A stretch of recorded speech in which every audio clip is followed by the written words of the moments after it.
Bienvenue dans le débat sur France 24. Laurent Gbagbo, de retour en Côte d'Ivoire. L'ancien président revient dans son pays après 10 ans d'exil. Un retour permis par son acquittement de crimes contre l'humanité par la justice internationale et par le feu vert du président Alassane Ouattara au nom de la réconciliation nationale. Vous voyez ces images, nous sommes en direct d'Abidjan. Ses partisans qui l'attendent. Laurent Gbagbo, donc, qui est arrivé à l'aéroport d'Abidjan il y a quelques instants. Et donc, en images que vous voyez totalement en direct maintenant, Laurent Gbagbo donc est sorti de l'aéroport et il y a donc cette foule autour de lui. On va en parler longuement dans notre débat avec mes invités. J'ai à mes côtés Bernard Oudin, qui est le conseiller spécial de Laurent Gbagbo et vice-président d'EDS. EDS qui est une coalition pro-Gbagbo, c'est bien cela. Bonsoir monsieur et bienvenue. Bonsoir. Avec nous également Vincent Hugeux. Bonsoir Vincent, journaliste indépendant, essayiste, enseignant, spécialiste de l'Afrique, auteur de divers ouvrages. Le dernier, Tyran d'Afrique, c'est voilà. Il vient de sortir au mois de mars. Louis Magloire Kemayou est avec nous, journaliste et président du Club de l'informatique africaine. Vous êtes avec nous par Skype de Lomé, au Togo. Bonjour à vous et bienvenue. Bonjour. Joël Nguessan est avec nous, membre du conseil politique du RHDP, c'est-à-dire c'est le parti d'Alassane Ouattara, le parti au pouvoir. Bonsoir à vous, Joël Nguessan, et bienvenue. Vous êtes avec nous par Skype d'Abidjan. Bonsoir. Caroline Dumais, notre envoyée spéciale, notre correspondante à Abidjan, est présente également. Et on y va tout de suite d'ailleurs à Abidjan. Vous retrouvez Caroline. Il est arrivé donc il y a quelques minutes, Laurent Gbagbo. On a vu cette foule en liesse. Quelle est l'ambiance? Et a priori, il devrait aller vers son QG maintenant, son ancien QG. Absolument. Absolument, il est arrivé, il a foulé le sol de son pays natal, comme on dit ici, et tout le monde est soulagé. Vous avez vu effectivement la liesse des quelques centaines de personnes qui sont ici au pavillon présidentiel, des personnes quand même triées sur le volet.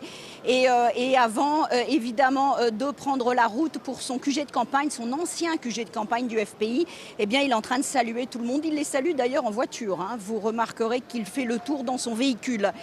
Alors, écoutez, beaucoup de soulagement ici, le début sans doute d'une normalisation, mais quand même à noter que les dignitaires, il y a des dignitaires bien sûr de son pays, de son parti, le FPI, il y a des dignitaires du parti d'Henri Konan Bédié, le PDCI, puisque Maurice Kakogi-Kawe est là pour représenter l'ancien président ivoirien, mais il n'y a personne pour représenter vraiment le gouvernement, personne pour représenter vraiment le RHDP, en tout cas je n'en ai pas vu, et c'est la question qu'on se pose. Vous savez que le porte-parole du gouvernement avait déclaré à la sortie cette semaine du Conseil des ministres que finalement Laurent Gbagbo rentrait chez lui comme tout autre citoyen et que l'État n'avait pas à lui faire de conditions particulières. Donc voilà, je pense que c'est très intéressant de voir qui est là. Et alors maintenant, quand il aura salué tout le monde, il va effectivement aller le plus rapidement possible, saluer et sans doute s'adresser à ses partisans dans son ancien QG de campagne dans le 30e arrondissement d'Abidjan. Merci Caroline Dumais en direct d'Abidjan, donc de l'aéroport d'Abidjan. Bernard Oudin, vous connaissez bien Laurent Gbagbo. Je pense, d'après ce qu'on m'a dit, que vous êtes la dernière personne à avoir vraiment parlé avec lui, à l'avoir vu. Dans quel état d'esprit est-il? J'ai vu il y a quelques jours, j'ai parlé avec lui hier soir. Il est dans le même état d'esprit que depuis le début, c'est-à-dire un homme résilient, déterminé par rapport à son pays, à la volonté de faire avancer ce pays qui souffre depuis tant d'années. Et ce moment de réconciliation qu'il a tant voulu, parce que dès les premiers jours, quand j'étais le voir à Scherveningen, c'était en décembre 2011, le président m'a dit quand cette crise sera terminée, la Côte d'Ivoire sera tranquille pour les 50 ans à venir. Donc il ne se projetait pas pour son intérêt personnel, il se projetait dans l'intérêt de la Côte d'Ivoire. Et aujourd'hui, c'est dommage, et je pense que M. Alassane Ouattara manque une occasion magnifique de lancer la réconciliation, parce que s'il avait envoyé... Pourquoi la manque-t-il, cette occasion? Parce qu'il aurait dû être là, à l'aéroport, peut-être pas lui-même, s'il voulait prendre un peu de recul, mais le Premier ministre, Patrick Hachi, a été 10 ans le ministre de M. Gbagbo. Et il était membre du PDCI quand Gbagbo a été élu, et il en a fait son ministre des Infrastructures, qui est un poste très élevé dans le gouvernement ivoirien. Il était le porte-parole du gouvernement dès le début, en octobre 2000. Donc je crois que là, on manque une occasion, parce que je pense qu'à la base, les Ivoiriens de tous bords sont très portés sur cette réconciliation parce que c'est leur vie qui est en jeu, Il c'est n'a leur pas un avenir. esprit de revanche aujourd'hui en arrivant, Laurent Alors, Gbagbo, après 10 il ans est d'exil. totalement étranger à ça. Et je reprends souvent une phrase de Mandela. Les gens qui ont été en prison et qui en sortent n'ont pas de temps à perdre pour se venger. Ils n'ont pas de temps à perdre pour ça. Ils ne chercheront pas à se venger. Et Gbagbo n'est pas là dans la vengeance, ni dans la rancune. Et je peux vous assurer, j'étais encore, quand j'étais avec lui l'autre jour à Bruxelles, il y a eu un petit événement à Abidjan qui était dommageable. Et il a donné immédiatement des consignes pour éviter que ça dérape. Et il a été suivi en l'état. Joël Nguessan, d'abord, voilà, vous allez voir ces images. Ce sont des images exclusives de justement Laurent Gbagbo. Vous le voyez dans son avion, des images exclusives. Donc, avant sa descente de l'avion, Laurent Gbagbo, on voit ces images exclusive donc à l'intérieur de l'avion au moment donc où il est posé au sol. On voit bien cet avion dans lequel Laurent Gbagbo se trouve, qui se prépare donc à descendre. Laurent Gbagbo qui donc est maintenant à l'aéroport. Il est sur le tarmac de l'aéroport. On l'a vu dans sa voiture puisqu'il est donc en voiture sur l'aéroport avec donc cette foule de partisans autour de lui. Là, vous le voyez à l'intérieur de son avion. Voilà, il y a une seconde. Ce sont des images exclusives. Et là, il est dans cette voiture maintenant. Dans l'aéroport toujours, et vous voyez cette foule autour de lui. Joël Nguessan, vous appartenez au parti présidentiel. Pourquoi Alassane Ouattara ne l'a pas accueilli à l'aéroport? Écoutez, je crois que M. Bernard Houdin a la mémoire très courte. Sur beaucoup d'événements. Est-ce qu'il y a un ministre... Le président Alassane Ouattara est président de la République de Côte d'Ivoire. Il y a un fils de la Côte d'Ivoire qui a été acquitté par la Cour pénale internationale, qui rentre en Côte d'Ivoire, et vous souhaitez que le président de la République de Côte d'Ivoire aille se mettre sur le tarmac pour l'accueillir? Non, on soit sérieux. Quand M. Bernard Houdin dit que Ouattara a manqué une occasion de réconciliation, le président Ouattara a donné des consignes assez fermes. Un, le président Gbagbo rentre dans son pays. Deuxièmement, qu'il soit accueilli au pavillon présidentiel. Alors, de quoi parle-t-il? Non, franchement, il est bon qu'il ait souligné que le président Gbagbo lui a dit qu'il n'a pas de temps à perdre dans la vengeance. Effectivement, c'est ce que nous attendons nous tous en Côte d'Ivoire aujourd'hui. Est-ce qu'il y a un ministre, pardonnez-moi, Joël Nguessan, est-ce qu'il y a un ministre présent? Parce que j'ai des informations contradictoires sur la présence. Je suis en direct avec vous, je n'étais pas à l'aéroport. Mais ce que je peux vous dire, les Ivoiriens aspirent à la réconciliation. Ce n'est pas les propos des gens qui ne sont pas Ivoiriens, qui ne sont même pas dans notre pays, et qui peuvent se permettre de faire des analyses qui vont mettre de l'huile sur le feu. Il y a quelques jours de cela, j'ai demandé à tous les Ivoiriens, quel que soit leur bord, de mettre pas la terre. Donc, dites à M. Bernard Houdin que Ouattara n'a pas manqué une occasion de réconciliation puisqu'il a créé les conditions de retour du président Laurent Gbagbo en Côte d'Ivoire. Donc, franchement, c'est le genre de propos qui sont tenus par des individus qui ne sont pas au fait au quotidien de nos difficultés. Ce sont ces gens-là qui mettent de l'huile sur le feu. Et ça, je ne peux pas l'admettre. Bernard Houdin, vous répondez rapidement et ensuite... Oui, je réponds très rapidement. D'abord, je pense que M. Joël Nguessan, comme on dit en Côte d'Ivoire, a tapé poteau. Je suis citoyen ivoirien. Je n'ai pas tapé poteau. S'il vous plaît, je vous ai laissé parler. Il vous a laissé parler. Il vous a laissé parler, Joël Nguessan. Laissez-lui répondre. n'a pas raté une occasion de la réconciliation. Je vous ai laissé parler. M. Nguessan, on se connaît, je vous ai laissé parler. Je vous dis, d'abord, je suis citoyen ivoirien, donc c'est insultant de dire que je viens de l'extérieur. Je suis en Côte d'Ivoire, j'étais en Côte d'Ivoire avant que vous soyez né, donc ne parlons pas de ça. Bon, c'est pas parce que vous êtes né en 1949. On n'est pas là pour faire mon état civil.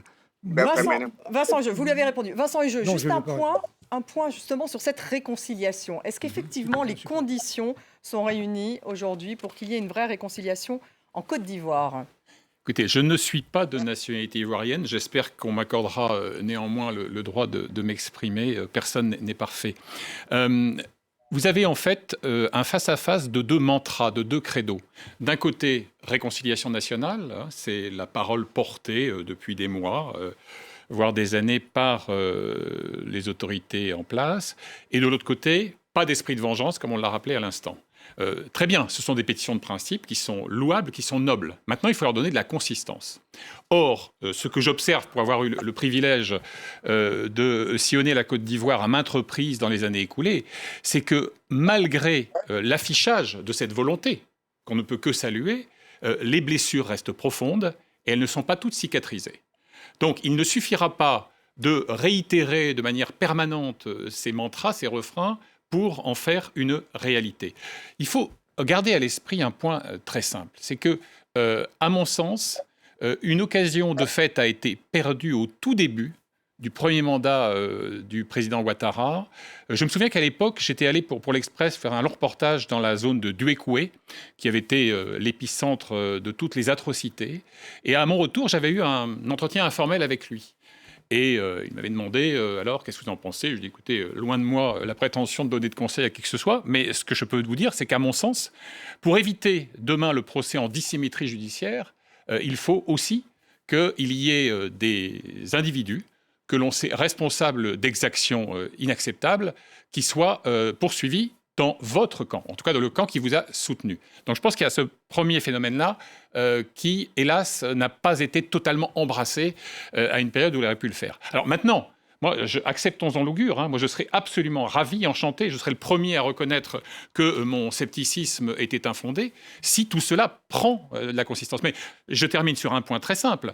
N'oublions jamais que la crise dite post-électorale a fait à minima 3000 victimes et qu'il y a aujourd'hui... On n'a pas des chiffres exacts, on a des chiffres. C'est au moins 3000 victimes. Voilà. Et qu'aujourd'hui, il y a des Ivoiriens qui ne comprennent pas que même s'il a été acquitté par la Cour pénale internationale, eh bien, Laurent Gbagbo n'ait pas de compte à rendre sur les disparitions forcées, les liquidations, les assassinats dont ont été victimes des citoyens ivoiriens. Donc voilà, l'affaire n'est pas bouclée, la messe n'est pas dite. La messe n'est pas dite. Je vais vous faire réagir, Bernard Oudin, mais avant cela, Louis Magloire Kemayou, vous êtes avec nous au Togo. Quelle est la réaction, indépendamment justement de la Côte d'Ivoire, en dehors de la Côte d'Ivoire, en Afrique de l'Ouest, de manière plus générale, sur ce retour de Laurent Gbagbo, qui est quand même une figure politique ivoirienne? Oui, je risque de me prendre un soufflet en le disant, mais il est clair que la situation en Côte d'Ivoire n'intéresse pas que les Ivoiriens. C'est une situation aujourd'hui qui concerne l'ensemble de la CEDEAO et dans une moindre mesure les autres citoyens africains. Et donc quand on voit les conditions dans lesquelles Laurent Gbagbo a été non seulement arrêté, et puis conduit à la Cour pénale internationale, c'était des conditions très déshonorantes. Je ne relève pas les conditions dans lesquelles son épouse et son fils également ont été interpellés, mais quand on a eu cet épisode-là, le parallélisme des formes serait pour que, à leur retour, à son retour, il y ait un accueil qui lave un peu ces déshonneurs qui a eu lieu en 2011. Or, on n'a pas eu droit à cela. Et je crois que dans la plupart des opinions africaines, ce qui retient l'attention, c'est déjà le fait que malgré qu'on ait eu un premier prisonnier à la CPI qui est un ancien chef d'État africain, il y a cet honneur de dire, malgré tout, il a été acquitté des crimes qui lui étaient reprochés. Et donc, il est important qu'il rentre maintenant et que le linge sale se lave en famille. Parce que au-delà de Laurent Gbagbo, au-delà de Alassane Ouattara, et de tous les protagonistes de cette crise, qui n'a été que l'apogée d'une série d'autres crises nées de la mort du premier président de la Côte d'Ivoire, on est quand même dans un moment où la Côte d'Ivoire a besoin de se retrouver et donc de regarder dans la même direction, celle de la réconciliation nationale et de la construction d'une identité nationale. Parce que la crise de l'ivoirité reste encore assez ouverte aujourd'hui comme plaie et je pense que les 10 dernières années n'ont pas été suffisantes pour refermer cette blessure née de l'ivoirité puis de la crise post-électorale de 2010-2011. Bernard Oudin, vous vouliez peut-être répondre, ce linge sale, il faut effectivement le laver en famille, comme vient de dire Louis Magloire Kemayou. Bien sûr, il n'y a que les Ivoiriens qui peuvent eux-mêmes se pardonner les uns les autres. Ce n'est pas les autres qui vont le faire à leur place. Mais je reviens une seconde sur ce qu'a dit M. Hugeux, et je suis bien d'accord qu'il y a eu des milliers de morts et on doit trouver un apaisement pour ce qui s'est passé à cette époque-là. Est-ce qu'il doit rendre des comptes? Il a cité Gbagbo, la ville de Duékoué. J'ai écrit plusieurs ouvrages sur la Côte d'Ivoire. j'ai dit que Douékoué était l'Oradour-sur-Glane ivoirien, parce que c'est exactement la même chose qui s'est passée. On a massacré 800 personnes dans une journée. Ce massacre a été organisé par les FRCI. À l'époque où M. Ouattara s'était autoproclamé patron des FRCI par une ordonnance qu'il avait prise au Golfe le 17 mars 2011, et le massacre a eu lieu le 29 mars. Et là, il n'y a pas besoin de faire 10 000 pages de dossier pour savoir qui a fait quoi et comment. Donc, voilà, est-ce que je vous interromps parce qu'on voit les images en direct, justement, de Laurent Gbagbo qui essaye de tracer un chemin dans sa voiture entouré de cette foule. Il va donc, a priori, d'après mes informations, nos informations, vers son ancien QG de campagne. Je vous ai interrompu, continuez. Oui, donc Bernard il faut qu'on arrive à ça. En image. Et les responsabilités, elles sont de tous bords. Et si on parle de victimes, il faut peut-être remonter aux jeunes danseuses d'Adjanou qui avaient été massacrées. Il faut parler de tous les autres massacres qui ont eu lieu de 2002, les gendarmes, des gens de Korogo et ailleurs. Et M. Hugeux, qui a été très souvent en Côte d'Ivoire, je le confirme, c'est tout ça. Donc aujourd'hui, ce n'est pas Laurent Gbagbo qui doit faire acte de contrition tout seul. Laurent Gbagbo il était président élu en 2000. En 2002, il a été attaqué. Vous savez qu'au gouvernement, on faisait des gens qui étaient au gouvernement de Gbagbo en 2002, il y avait 7 ou 8 ministres qui sont encore ministres de Ouattara aujourd'hui. Donc Gbagbo ne faisait pas un gouvernement fasciste. Gbagbo faisait un gouvernement d'unité nationale, d'union nationale. Oui. Et ça, c'est très important à prendre. Et là, le chemin va être long jusqu'à son ancien QG. Parce que le QG est à côté de mon ancien appartement. Donc, il est très loin de l'aéroport, c'est ça? Il est à plus de 20 km. À 20 km de l'aéroport. Donc le chemin va être très long. On ne sait pas si on le verra jusqu'à son ancien QG pendant ce débat. Joël Nguessan, justement sur cette réconciliation, Laurent Gbagbo doit-il rendre des comptes? Alassane Ouattara doit-il rendre des comptes? Est-ce qu'on en est tout de même à peu près là? Laver son linge en famille, c'est ce qu'a dit Louis Magloire Kemayou. Comment, en fait? Moi, je pense que quand il y a une crise comme celle que nous avons connue, qui a son origine très lointaine, M. Bernard Oudin parlait des femmes danseuses d'Adjanou, des gendarmes, de Douékoué. Ce qu'il faut retenir, c'est que si on veut se réconcilier, il y a une triptyque qui est obligatoire. 1. La repentance.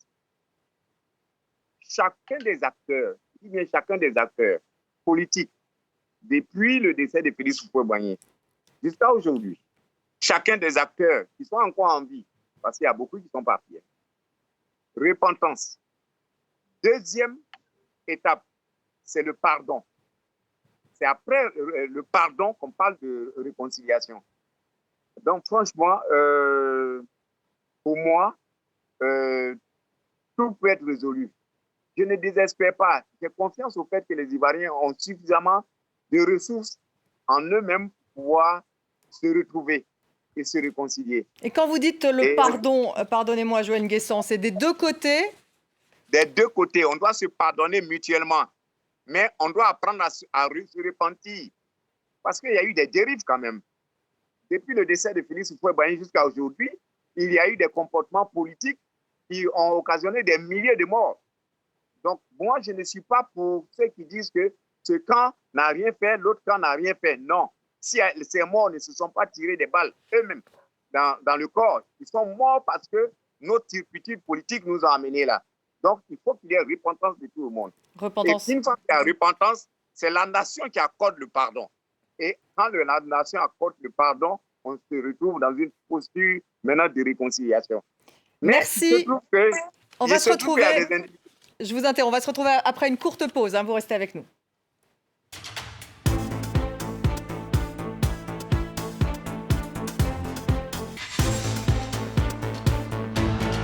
Retour dans le débat sur France 24 consacré donc au grand retour de Laurent Gbagbo. Laurent Gbagbo donc, qui était en exil depuis 10 ans et qui est donc retourné au pays. On a vu ces images en direct avec vous de son arrivée, sa sortie de l'aéroport. Il est maintenant dans un cortège, dans sa voiture et il se dirige donc de l'aéroport vers son ancien QG. Ce sont les images en direct, son ancien QG qui est donc à l'autre bout de la ville d'Abidjan, à 20 km, me dit-on ici sur ce plateau. Donc il vient sortir littéralement de l'aéroport. Il va en avoir probablement pendant un moment. Bernard Oudin, vous êtes toujours avec nous. Quelles sont ses ambitions politiques ?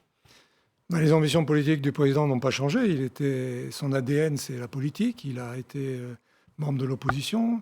Et à ce propos, il a jamais été dans toute l'Afrique ex-francophone, par exemple. À aucun moment, il a été dans un gouvernement d'un autre bord. Et vous avez, dans tous les pays d'Afrique de l'Ouest, on pourrait les citer les uns après les autres, des gens qui ont navigué d'un gouvernement à l'autre. Le président Gbagbo, jamais. Donc, qu'est-ce que ça veut dire? Ça veut dire que c'est un homme qui travaille avec ses convictions et qui ne va pas les mélanger avec des convictions d'autres, alors qu'il n'aurait pas les moyens de faire appliquer sa politique. Par contre, maintenant qu'il a été président en 2000, je vous l'ai dit tout à l'heure, il a fait venir des gens d'autres horizons, parce qu'on sortait de la crise de la transition militaire, le pays était dans un très mauvais état, et il voulait que tout le monde participe. Il a fait ce forum de réconciliation en 2001, il a fait revenir Ouattara, Bédié, le général Gueye, et ça c'est un premier exemple que les Ivoiriens pourraient utiliser. Et donc aujourd'hui, il faut rattraper une partie du temps perdu, parce que la Côte d'Ivoire d'aujourd'hui, il y a peut-être de nouvelles routes, il y a peut-être de nouveaux ponts, mais le taux de ce qu'on appelle l'IDH, la Côte d'Ivoire est tombée au fond, dans les 170e pays au monde. Pour ce qui est de l'éducation en Afrique, moi j'ai été élève en Côte d'Ivoire pendant de très nombreuses années. La Côte d'Ivoire était un phare d'éducation. Aujourd'hui, la Côte d'Ivoire est 35e ou 36e sur 50. Donc il porterait ce type de projet, par exemple. D'abord, est-ce qu'il restructurerait, est-ce qu'il va reprendre le parti? Il est président statutaire du parti. L'épisode de M. Afine-Guessan, c'est un épisode qui est joué par le tribunal de M. Ouattara et qui n'a aucune valeur sur le terrain. D'ailleurs, on l'a vu aux élections, les gens du FPI de M. Afine-Guessan, quand ils se sont présentés, ils n'ont pas dépassé 2% des voix.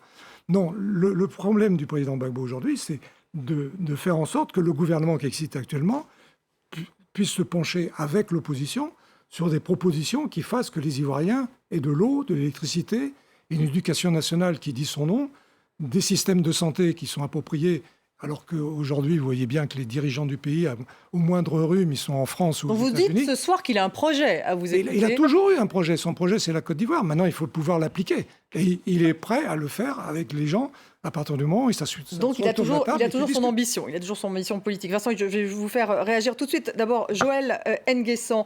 Est-ce que le parti au pouvoir a passé une sorte de deal avec Laurent Gbagbo sur justement son avenir politique ou pas?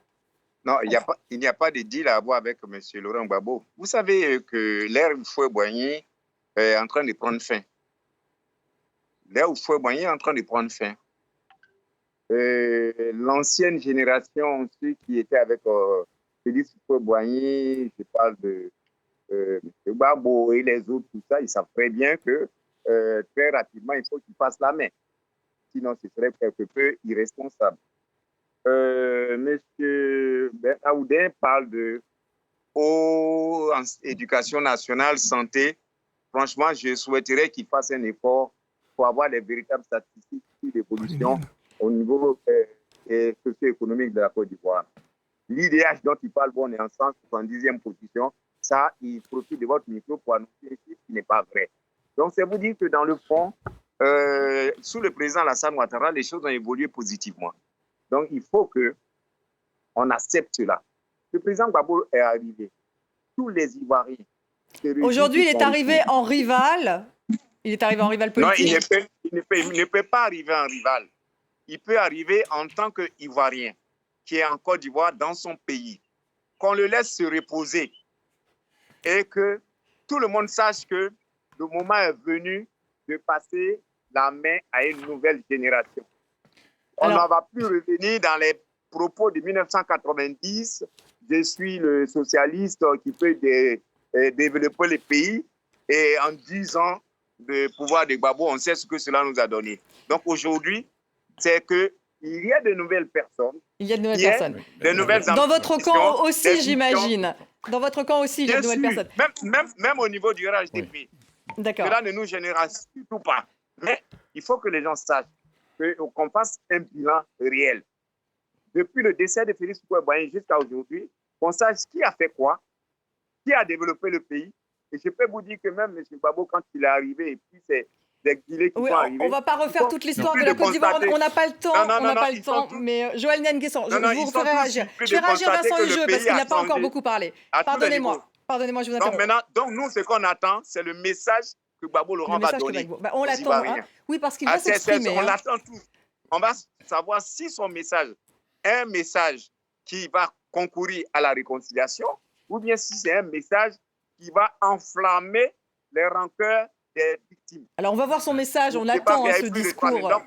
Il va faire une allocution courte, me semble-t-il, Vincent Hugeux. Allocution courte, en tout cas, dans son à l'arrivée QG présidentiel. Dans l'ancien siège qui était le sien en 2010. Il a une ambition politique ou pas, Laurent Gbagbo? Alors, je discutais hier soir avec un haut responsable ivoirien qui me disait que tout dépendrait de ses premiers mots.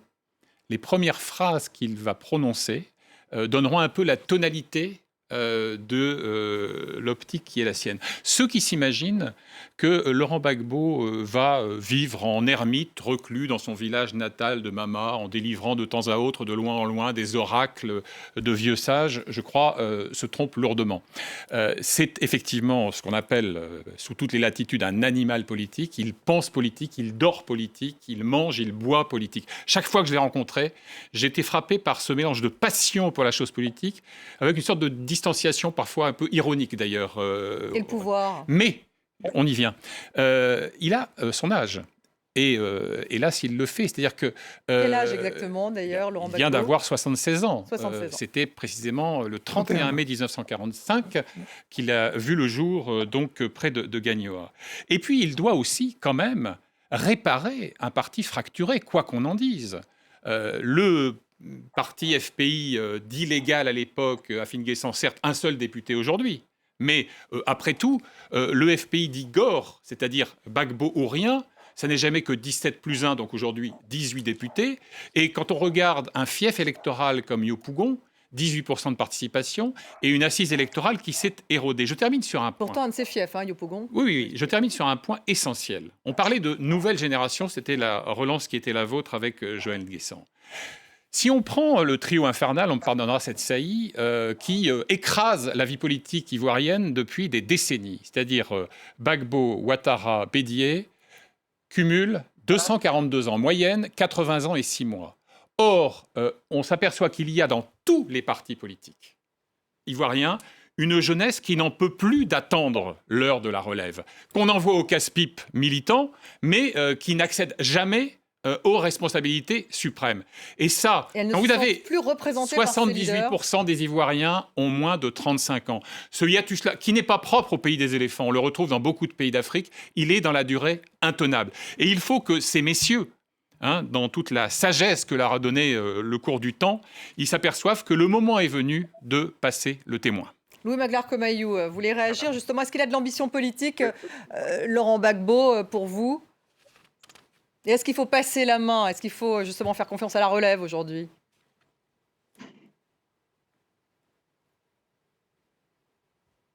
Vous m'entendez, Louis Magloire? Qui n'ont rien... On vous retrouve, vous êtes au Togo, je le rappelle.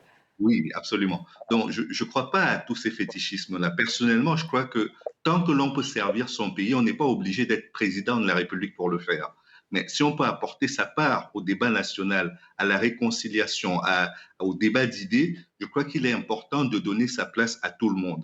En revanche, ce que je trouve dommageable, c'est que l'on oublie très, très souvent et trop vite que la démocratisation de la Côte d'Ivoire, c'est quand même en grande partie grâce au FPI et grâce à l'action du président Laurent Gbagbo. On peut aimer ou détester l'homme, on peut apprécier positivement ou négativement son bilan politique. Il faut reconnaître qu'il a été là au moment où pas grand monde n'osait affronter le président Houphouët pour imposer pratiquement la démocratisation, le multipartisme en Côte d'Ivoire. Donc quand on a fait cela, on ne rentre pas à Mama pour se reposer comme si on n'avait jamais rien fait et qu'on n'avait jamais existé. Donc je pense que cette volonté d'apporter sa part dans le débat politique en Côte d'Ivoire, Laurent Gbagbo ne va pas manquer de le faire. Mais de quelle manière, Louis Magloire?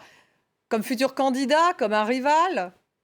Ça, je n'en ai aucune idée. C'est la partie la plus difficile à deviner. En revanche, ce qui est certain, c'est qu'il est utile pour moi, quand on regarde la classe politique mondiale, de constater que les Africains n'ont pas l'apanage des candidats à la présidentielle ou des présidents qui ont un âge très avancé au moment où ils accèdent à leurs fonctions.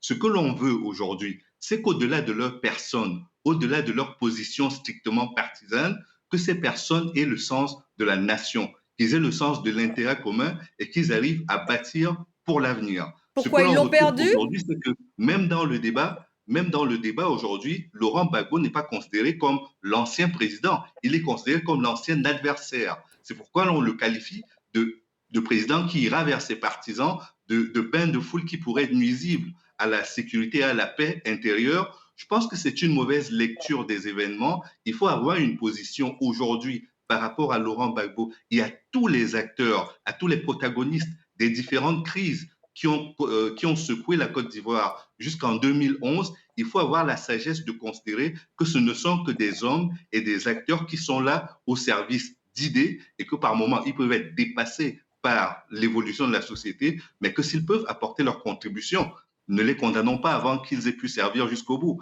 Allons jusqu'au bout, accompagnons-les et voyons jusqu'où ils pourront nous amener dans l'évolution de la société. Son destin, est-ce qu'il va coïncider finalement avec l'avenir de la Côte d'Ivoire, d'après vous justement, Bernard Oudin, le destin de Laurent Gbagbo, rentré au pays? Laurent Gbagbo a un destin, il a eu depuis très longtemps, et aujourd'hui, il faut quand même qu'on...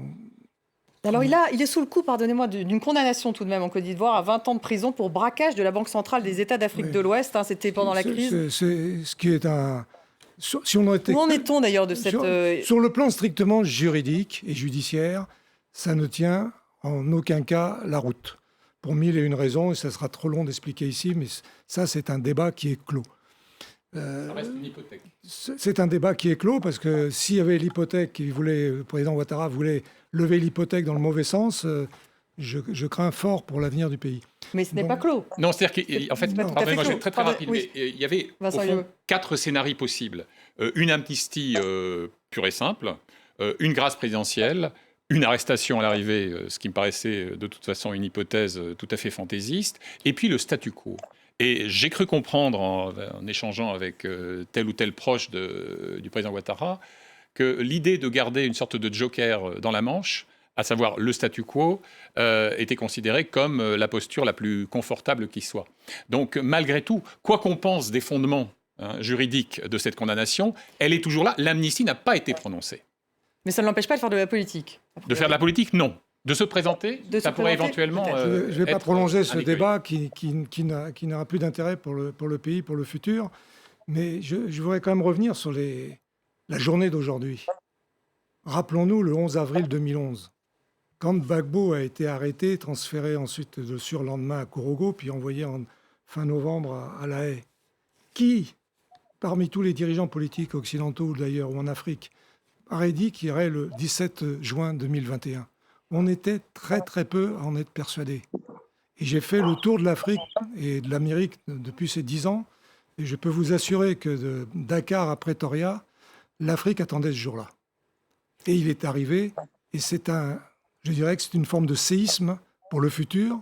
Et ça, c'est le point peut-être le plus important de la journée, au-delà des gaz lacrymogènes, ou de la voiture, ou de ceci, ou de cela. Parce qu'il a été acquitté, il faut le rappeler, donc, par la CPI, totalement acquitté, la Cour pénale et c'est internationale. pas simplement de le dire. Moi, j'ai participé dans les audiences quasiment à chaque fois, et j'étais sur 90% des audiences dans la salle. Le verdict fait 1000 pages. Qui a lu le verdict de 1000 pages? On est très peu. Mais ce verdict de 1000 pages détruit totalement le scénario, le storytelling qui a été monté à l'époque et qui avait été fabriqué. J'ai fait un livre où je montre dans les emails échangés entre le gouvernement français, M. Ocampo et les dirigeants à l'ONU, qu'il y a eu un montage total. Alors certaines associations de victimes contestent cette décision toujours. Il y en a un certain nombre qui au contraire privilégient la réconciliation. Vincent Hugeux, il y a une espèce de... Non, ce qui est indéniable, c'est que, hélas, ce procès a été pour le coup une magnifique occasion manquée d'une démonstration de la maturité de la justice internationale, parce que l'instruction a été une faillite, et d'une certaine manière... Laurent Gbagbo a été acquitté peut-être pour de bonnes et pour de mauvaises raisons. Et que la faiblesse du dossier d'instruction a évidemment joué un rôle capital dans le dénouement final. Donc, je veux dire, ça, c'est hélas une leçon assez cuisante pour tout le monde. D'ailleurs, symboliquement, on remarquera que l'ex-procureur général de la CPI, Fatou Bensouda, la gambienne, vient de transmettre le témoin au Britannique Karim Khan. C'était exactement hier. Donc, il n'y a pas de hasard. Signe du destin.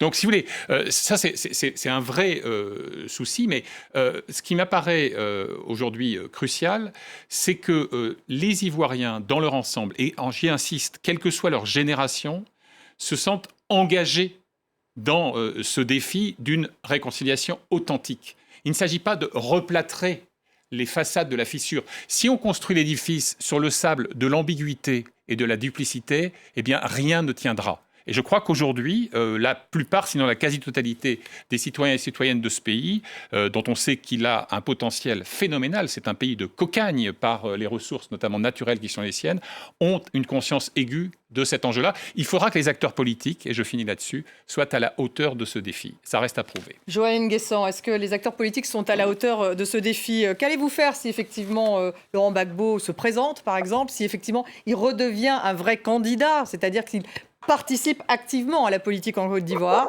malgré son âge, parce qu'il peut encore le faire?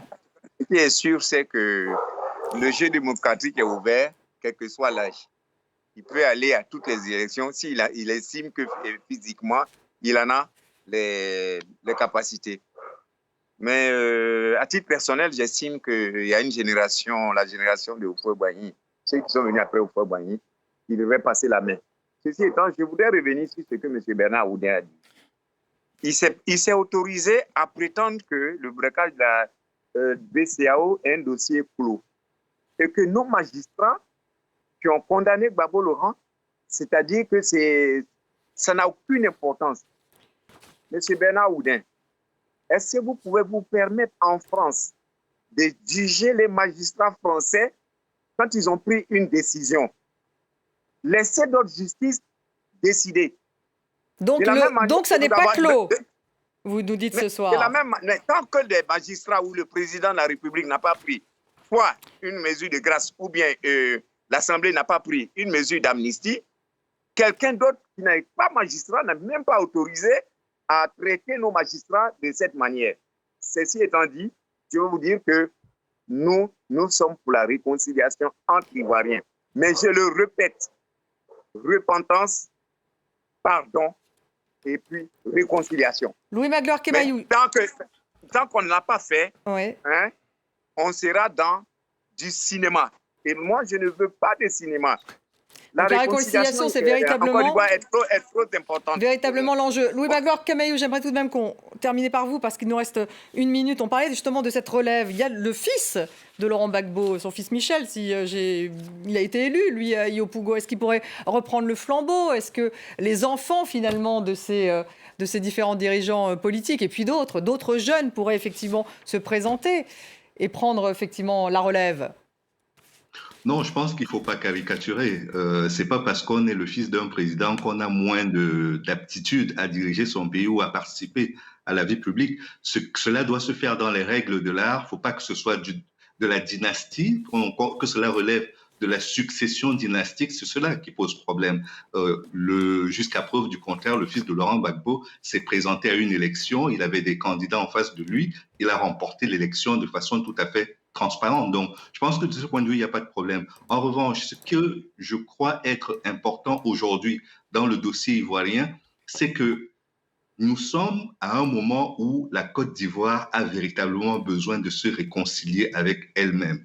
Et ce n'est pas en jetant des anathèmes qu'elle y arrivera. Ce n'est pas non plus en creusant tout le temps dans le passé. On a vu d'autres pays africains qui ont subi des drames immenses, comme le génocide des Tutsis au Rwanda ou bien l'apartheid en Afrique du Sud. On a réussi, sans cliver les différentes composantes du pays, à remettre tout le monde dans le récit, dans le roman national. Je crois que la Côte d'Ivoire devrait commencer à présent, avec Laurent Gbagbo, avec Guillaume Soro et avec tous les autres protagonistes de la crise, devrait commencer à bâtir ce roman national, à écrire ce roman national qui permettra aux générations qui n'ont pas connu ces crises que le pays a traversées de se projeter simplement comme Ivoiriens, de se bâtir dans cette nation et de la porter à la dimension qui est la sienne ou celle qu'ils espèrent retrouver dans leur pays. C'est ça le plus important, au-delà de tout ce que nous voyons aujourd'hui. Et c'est pour ça que pendant les 10 dernières années, le chantier de la réconciliation nationale a été un véritable échec et qu'il faudrait lui donner toutes ses chances aujourd'hui, qu'il y a un ministère de la réconciliation nationale et un retour de Laurent Gbagbo. Il faudrait qu'on ait aujourd'hui une véritable volonté politique de réconcilier non seulement les leaders politiques, mais la nation ivoirienne dans son ensemble. Il y a un momentum, vous le dites. Merci beaucoup Louis Magloire Comayou. Vous étiez avec nous donc en direct de Lomé. Merci Vincent Hugeux. Merci à vous également Bernard Houdin. Et merci à Joëlle Nguessan qui était avec nous en direct d'Abidjan. Merci à vous tous de nous avoir suivis. Restez avec nous sur France 24.